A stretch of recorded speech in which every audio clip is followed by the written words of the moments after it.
अल्लाह उसको उतना ही बड़ा बना देता है। और यहाँ जितने अकड़ के बैठोगे अल्लाह उतना ही सकोड़ के रख देगा। ये ख्याल रखिएगा। यहाँ अगर कोई सोच रहा मेरे पास ज़मीन है मैं हाथ क्यों उठाऊं, मैं तो ज़मींदार हूँ, मैं पैसे वाला हूँ, तो याद रखना हुए नामवर बेनिशां कैसे कैसे, ज़मीं खा गई आसमां कैसे कैसे। बड़े बड़े आया करके चले गए, हमारी और आपकी औकात क्या है, कब्रों के निशान तक बाकी नहीं है। खुदारा गुजारिश है जब हुजूर की महफिल में बैठा करें तो अदब से बैठा करें। बात दुरूद पाक की थी तो लोगों ने ऐसे होठ हिला दिए जैसे चंदा मांगा और किसी ने कह दी ले लो। मैं आपको एक बात बता दूं, कायनात में हमारे नबी से ज्यादा हमसे कोई प्यार नहीं करता है। सच कहा ना मैंने सच कहा है तो फिर आपको सुभान अल्लाह कहना चाहिए था। अल्लाह आपको सलामत रखे। ये कारी साहब काजीपुरा है, कई इदारे चल रहे हैं, कई हाफिज कारी मौजूद हैं, कम से कम इतनी तब्दीली तो आई जानी चाहिए कि लोग समझने लग जाएं। कायनात में हुजूर से ज्यादा हमसे कोई प्यार जितना मुझे पसीना आना है ना, उतना उसका 1% आपको भी आना चाहिए। हुजूर से ज्यादा कोई प्यार नहीं करता ना। अभी भी इसी मोहल्ले की आवाज ज्यादा है। अगर आप नहीं बोल रहे तो मैं इधर घूम जाऊं, इसलिए कि दीवारों से बातें करने की आदत किसी को नहीं होती है। समझ गए ना? हुजूर से ज्यादा कोई प्यार नहीं करता है। जब बात हुजूर की आया करे तो फिर धक्का ना लगाना पड़ा करे। हमें तो ये कहते हुए भी गैरत आती है, जोर से कहो सुभान अल्लाह, उछल के कहो सुभान अल्लाह। इसलिए बात सुनो बेटे, समझ के बोलो। इसलिए कि बात जब अल्लाह की तारीफ की हो तो फिर धक्का लगाने की जरूरत क्या। बात जब हुजूर की हो तो फिर किसी के टोकने की जरूरत क्या। इसका रिश्ता तो दिल से होना चाहिए ना, दिल से होना चाहिए। मैंने आपसे दुरूद पाक पढ़ने के लिए कहा, लेकिन आपने, कुछ लोगों ने पढ़ा ही नहीं, पीछे पढ़ा ही नहीं। दो बातें हैं, या तो उनको आता ही नहीं है या फिर उन्होंने सुस्ती की है। अगर नहीं आता है तो इसका मतलब वो कभी मस्जिद में भी नहीं जाते होंगे, इसलिए कि नमाज में भी दुरूद पढ़ा जाता है। अगर जाते तो याद होना चाहिए था। और अगर किसी को आता है पढ़ा नहीं तो इसका जिम्मेदार, इसके जिम्मेदार उसके माँ बाप हैं। बुरा ना मानिएगा, हमने अपने बच्चों को दुरूद पढ़ने का आदी बनाया ही नहीं, जबकि हमारा सबसे ज्यादा पढ़ा जाने वाला वजीफा दुरूद पाक होना चाहिए था। बुरा मत मानना, मैं देख रहा हूं कई नौजवानों के सर पे टोपी भी नहीं है। मैं आपको एक बात बता दूं, इतना तो हम जानते हैं कि मस्जिद जाते हैं तो टोपी लगा के जाते हैं। अच्छा एक बात बताओ, कोई बंदा टोपी लगा के काबे को मुंह करके और हाथ बांध के खड़ा हो तो देखने वाला क्या समझेगा? मेरे भाई बोले अल्लाह इन्हें सलामत रखे कि वो नमाज में। अगर किसी के सर पे टोपी ना हो, हाथ खुले हों, फिर कोई उसे नमाज में समझेगा? नहीं ना। इसलिए कि नमाज की अपनी एक हालत होती है, इसलिए उसको कोई नमाज में समझेगा ही नहीं। नमाज के लिए टोपी का होना है, हाथ बांधे खड़ा हो तब बंदा कहेगा नमाज में। एक बात बताओ, घर से चले, सर पे टोपी भी नहीं, मुंह में मसाला डाला, चले चले आ रहे, कोई समझेगा ये हुजूर की महफिल में जा रहा है? नहीं ना। कम से कम टोपी लगी होती, नजरें झुकी होती, तेज कदम से उधर चलते जिधर हुजूर की महफिल सजी है। लोग तेरी टोपी देख के समझ जाते ये किसी चौपाल पे बैठने नहीं जा रहा है, मदीने वाले की महफिल सुनने के लिए जा रहा है। है ना, तो कम से कम ऐसी हालत हो जानी चाहिए हमारी। अल्लाह आपको सलामत रखे। हुजूर की महफिल में जब भी जाया करें टोपी लेके जाया करें। चांद रात आई ना, चांद रात कारी इरफान साहब, दुकानों पे पैर रखने जगह नहीं है, टोपी नहीं, जूते की दुकान पे चले जाओ तो नंबर लगाना पड़ रहा है, कपड़े की दुकान पे चले जाओ तो नंबर लग रहा है। ओ भाई, 2-2 हजार के जूते खरीद लेते हो, 5 रुपए की टोपी में इतनी सुस्ती। पहचान है हमारी, ये पहचान है ये हमारी। टोपी सबके पास होनी चाहिए। सबके पास है ना टोपी? हाँ माशाल्लाह, जिनके पास है उन्होंने उनकी लाज बचा ली, जिनके पास नहीं है वही बोले जी। अल्लाह आपको सलामत रखे। लेकिन ये जरूरी चीजें होनी चाहिए। तो हमारी आदत में दुरूद पाक नहीं रहा। मेरे महबूब अलैहिस्सलाम फरमाते हैं, जो मुझ पे कसरत से दुरूद पढ़ेगा, तो आपने उंगली का इशारा करके फरमाया, वो मेरे कंधे से कंधा मिला के यूं जन्नत में जाएगा। सारे ही जन्नत में जाना चाहते हैं, लेकिन जन्नत चाहिए फ्री की। कोई बाबा मिल जाए, भले नंगा हो, मुंह के बल गिर जाएंगे, जन्नत दे जा। जिसका अपना ही नहीं पता वो तुझे जन्नत देगा। वो भाई भांग पी रहा है, सुल्पा लगा रहा है, और उसके कदमों में जाके कह रहे हो जन्नत दे। और जिसे अपना होश नहीं, वो तुझे जन्नत किधर से देगा? तो हमें जन्नत भी फ्री में चाहिए। अगर जन्नत चाहते हो तो हुजूर पे कसरत से दुरूद पढ़ा करो, कसरत से दुरूद पढ़ा करो।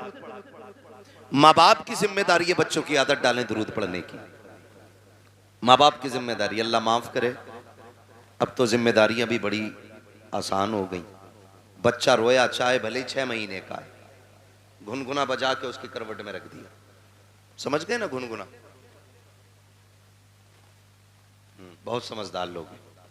मोबाइल उसके हाथ में दे दिया। मैं एक बात कहूं, ये जिम्मेदार लोग बैठे हुए हैं, कारी इरफान साहब, गोद मां की बच्चे का हक होता है। ऐसा हक कि जिसको कोई भी बच्चा गंवाना नहीं चाहेगा। हर किसी को मां प्यारी होती है। आप अंदाजा लगाइए अल्लाह ने बच्चे का मां से रिश्ता कितना मजबूत किया है। बच्चे की पैदाइश को 5 दिन गुजरे और बच्चा रोने लग जाए, खाला उठा ले गोद में, बच्चा चुपता है। बोले आपके यहां भी होता होगा ना ऐसा, पीछे वालों के यहां भी है ना? नहीं चुपता ना। फूफी ने गोद में लिया, नहीं चुपेगा। फिर मां गोद में ले ले, बच्चा चुप हो जाता है। उम्र कितनी है? 6 दिन।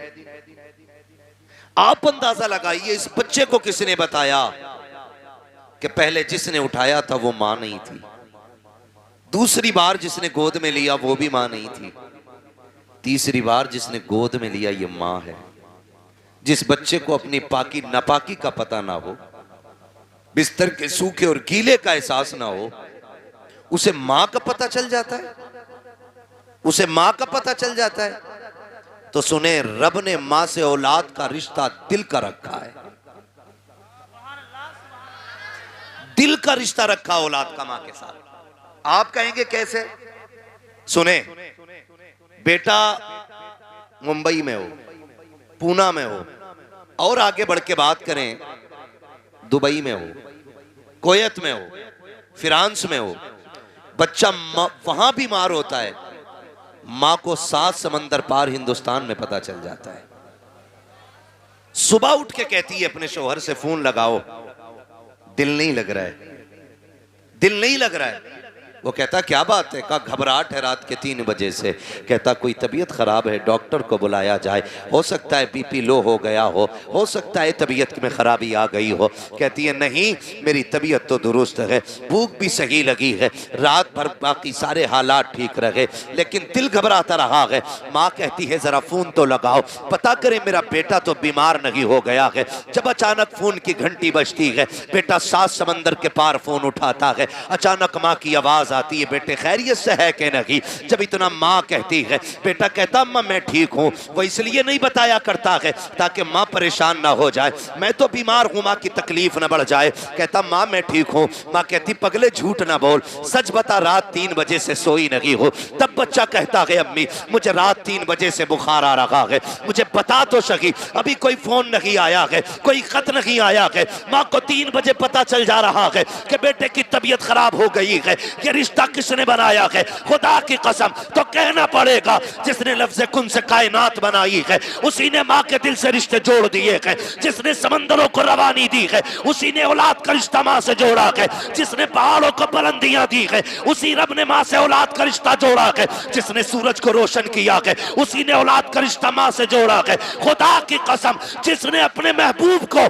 कायनात में सबसे हसीन बनाया है उसी रब ने औलाद का रिश्ता माँ बाप से मजबूत बनाया। नारे तकबीर, नारे रिसालत, मसलके आला हजरत मुफ्ती हम्माद रजा मुरादाबादी, जलसा साले सवाब, नारे तकबीर, नारे रिसालत। तवज्जो है सारे लोगों की। ये रिश्ते अल्लाह ने बनाए, अल्लाह ने बनाए ये रिश्ते, ये रिश्ते बनाए बेशक। और ये माँ का हक होता है, औलाद का हक होता है माँ की गोद में रहना। मेरी माँ मेरी बहन, इतनी सी गुजारिश मेरी है, कान खोल के सुनना, अपनी औलाद को बचपन में रोए ना, मोबाइल दे के बहलाना मत, उसे गोद में उठाना, उसे सीने से लगाना, ताकि आज वो रो रहा है तो तू सीने से लगा रही है, कल तू रोएगी तो यही बेटा तुझे सीने से लगाएगा। क्या आपको नहीं लगता ऐसा? आपको नहीं लगता ऐसा? अगर आप आज औलाद को प्यार नहीं करोगे, कल ये बुढ़ापे में आपको मोबाइल देके बहका देंगे, छुट्टी। आप कहोगे दिल नहीं लग रहा है, वो कहेंगे ये रहा मोबाइल, इसमें मैंने फुल रिचार्ज कर दिया, अनलिमिटेड, इसे चलाइए।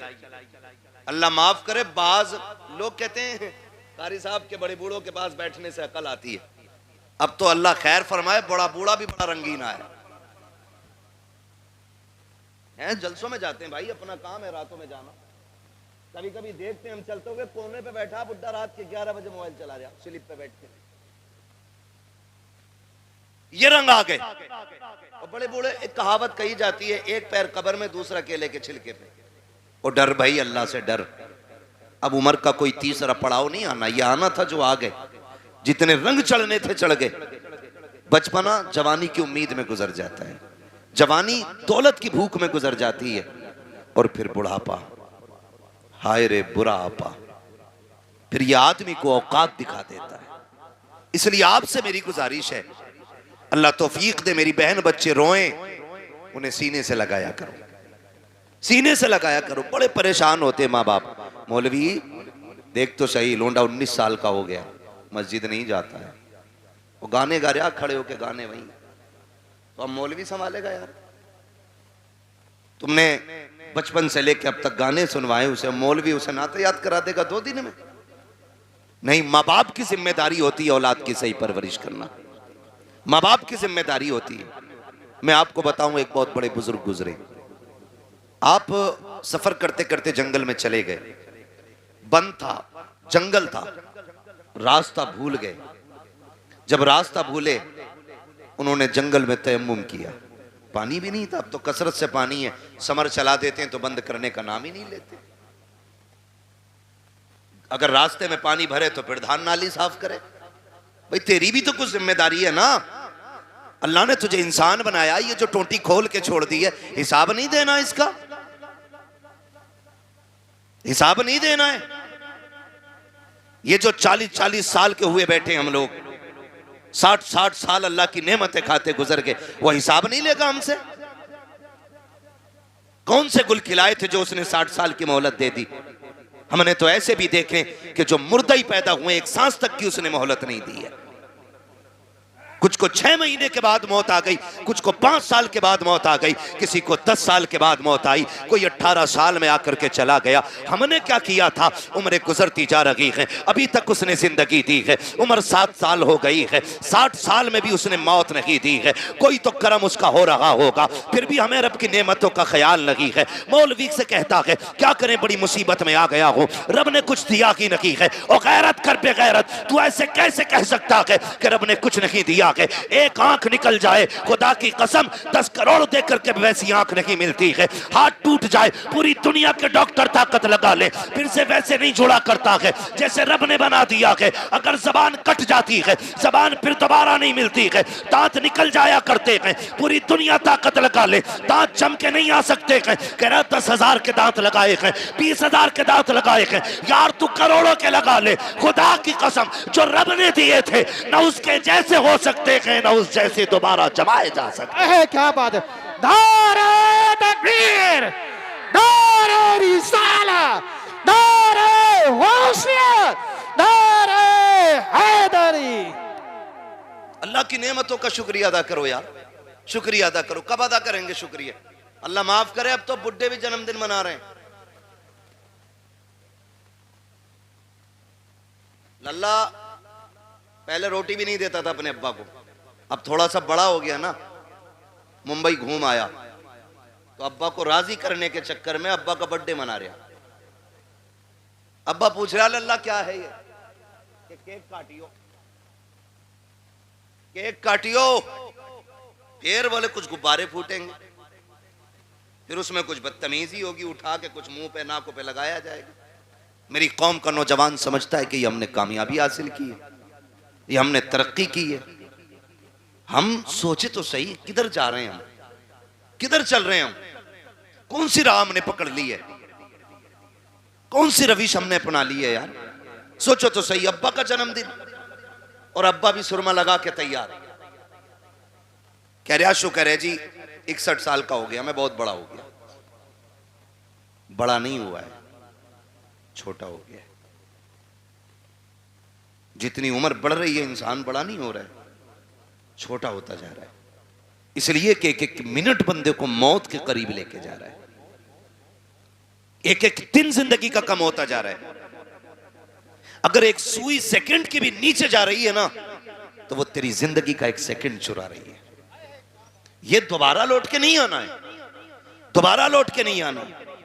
कह रहा कि मेरा शुक्र है अल्लाह का, मैं 61 साल का हो गया, मेरे बेटे ने मेरा बर्थडे मनाया है। और बूढ़े गैरत कर, अब तो मौत का वक्त करीब आ चुका है, शर्म आनी चाहिए। 61 साल पे हम इतरा रहे हैं, अपनी बुजुर्गी के गीत गाया करते हैं। देखो जी गाँव में सबसे बड़ा मैं हूँ, अब मेरी उम्र का कोई नहीं रह गया है। ये बैठ के चौराहों पे बातें ना कर। अगर तुझे ख्याल आ गया है कि तेरी जिंदगी के 70 साल गुजर गए हैं, तो सुन, आज ही से रात की तन्हाई में मुसल्ले बिछाने शुरू कर दे, रातों को रोना शुरू कर दे। जो 60 साल नाफरमानी में गुजार दिए हैं, अल्लाह को नाराज करके गुजार दिए हैं, तेरा रब्बे करीम आवाज दे के कह रहा है, या अय्युहल इंसानु मा गर्रका बिरब्बिकल करीम। ए इंसान, तेरे करीम रब से तुझको किस चीज ने दूर कर दिया है? आप पलट के हमारी चौखट पे आ जा। मालिक मिलेगा क्या?